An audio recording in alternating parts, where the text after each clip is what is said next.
ভাবছি ঘুরে দাঁড়ানোই ভালো। এত কালো মেখেছি দুহাতে, এত কাল ধরে, কখনো তোমার করে তোমাকে ভাবিনি। এখন খাদের পাশে রাত্রিরে দাঁড়ালে চাঁদ ডাকে, আয় আয় আয়।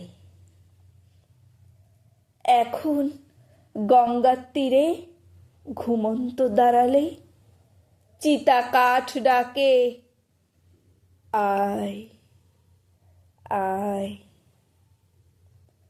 যেতে পারি, যে কোনো দিকেই আমি চলে যেতে পারি, কিন্তু কেন যাব?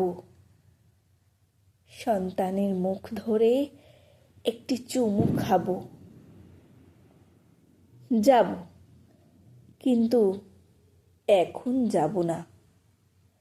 তোমাদেরও সঙ্গে নিয়ে যাব, একাকী যাব না অসময়ে।